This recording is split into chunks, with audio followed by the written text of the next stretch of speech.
இன்றைக்கி உளுந்த வடை எப்படி செய்கிறதுன்றதை இந்த வீடியோவில் பார்ப்போம்.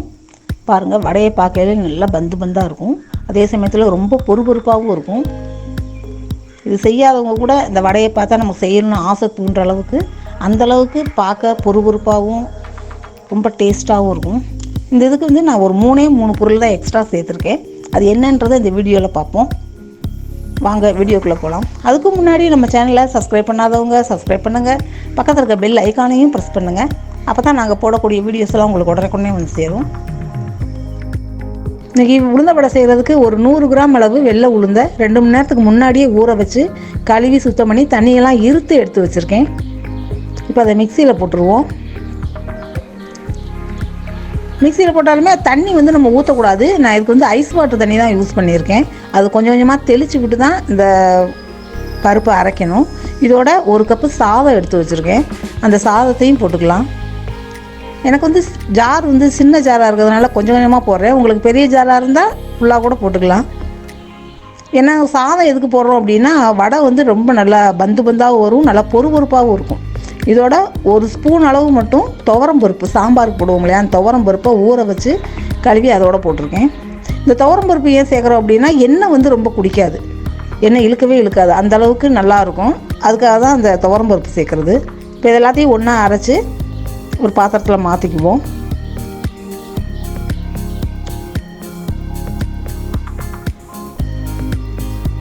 எல்லாத்தையும் அப்படியே ஒன்றா மிக்ஸ் பண்ணி விட்டுருங்க. இதோட 1 கப்பு வெங்காயம் சேர்த்துருக்கேன்.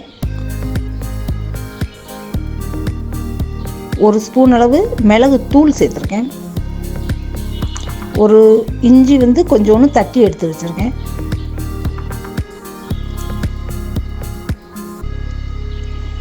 இப்போ கருவேப்பிலை கொத்தமல்லி தலையும் கொஞ்சம் போட்டிருக்கேன். இதோட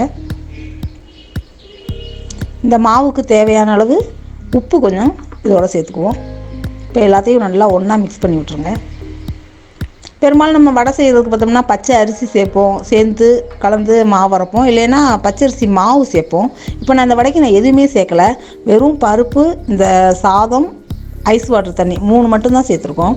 இது 3 சேர்த்து அரைச்சோம்னாலே வடை நல்லா பந்தாகவும் வரும், ரொம்ப பொறுபொறுப்பாகவும் இருக்கும், எண்ணெயும் குடிக்காது.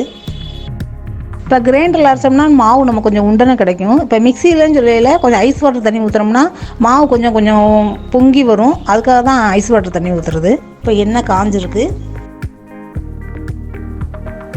காயமும் தண்ணியை தொட்டாலே போதும். இருக்குது தண்ணியை தொட்டு இந்த அளவுக்கு நமக்கு எவ்வளவு தேவையோ அந்த அளவுக்கு உருட்டி வச்சு லேசாக ஒரு ஓட்டையை மட்டும் போட்டு விட்டு இப்போ எண்ணெயில் போட்டுருவோம்.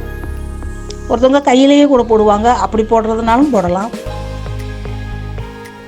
பாருங்கள், வடை அப்படியே நல்லா பந்துன்னு வரும், எண்ணெயும் குடிக்காது, நல்ல பொறுபொறுப்பாகவும் இருக்கும். இந்த இதுவுமே எனக்கு வந்து ஒரு தெரிஞ்சவங்க எனக்கு சொல்லி நான் கேட்டறிஞ்ச டிப்ஸ் தான் அது. நான் கேட்டறிஞ்ச இந்த டிப்ஸை உங்களோட ஷேர் பண்ணணும்னு நினச்சேன். அதுக்காக தான் இந்த வீடியோவை அப்லோட் பண்ணோம். பாருங்கள், வடையை பார்க்கையிலேயே அவ்வளோ நல்லாயிருக்கும், நல்லா பொறுபொறுப்பாகவும் இருக்கும், உள்ளே எல்லாம் நல்லா வெந்து. கொஞ்சம் நேரம் ஆனாலும் இந்த வடை ஒரு சில வடையெல்லாம் அமுங்கிடும். இந்த வடை அமுங்கிறது இல்லை, அப்படியே தான் அப்படியே பந்தாகவே தான் இருக்குது.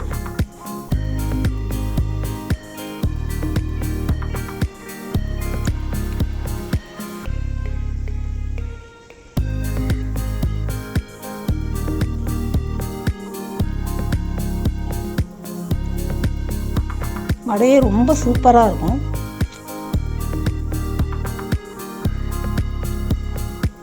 தீபாவளிக்கு எல்லார் வீட்லேயும் இந்த வடை சுடுவோம். இந்த வட்டம் நீங்கள் சுடையில் இந்த மாதிரி ட்ரை பண்ணி பாருங்கள்.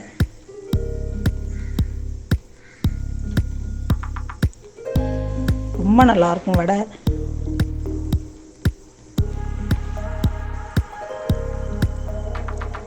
இதுக்கு தேங்காய் சட்னி வச்சு சாப்பிட்லாம், ரொம்ப டேஸ்ட்டாக இருக்கும். இப்போ வடையை பிச்சு பார்த்தாலும் பாருங்கள், உள்ளே எல்லாம் வெந்து எவ்வளோ நல்லா இருக்கும் பாருங்களேன். வடையை பார்க்கவே நல்லா பந்தாக இருக்கும். சாப்பிடாதவங்க கூட சாப்பிட்லாம், அந்தளவுக்கு ஆசை இருக்கும், ரொம்ப டேஸ்ட்டாக இருக்கும். இப்போ இந்த வடையை லேசாக நம்ம அப்படியே தொட்டு பார்த்தோம்னாலே அவ்வளோ பொறுபொறுப்பாகவும் இருக்கும். பாருங்கள், இப்போ இந்த வடையை அப்படி அமைக்கி பாருங்கள், இந்த இது பாருங்கள், அப்படியே நல்லா பொறுபொறுப்பாக இருக்குது. ரொம்ப அந்த பொறுபொறுப்பான வடையை இந்த தீபாவளிக்கு நீங்களும் ட்ரை பண்ணி பாருங்கள், எப்படி இருக்குன்னு சொல்லுங்கள்.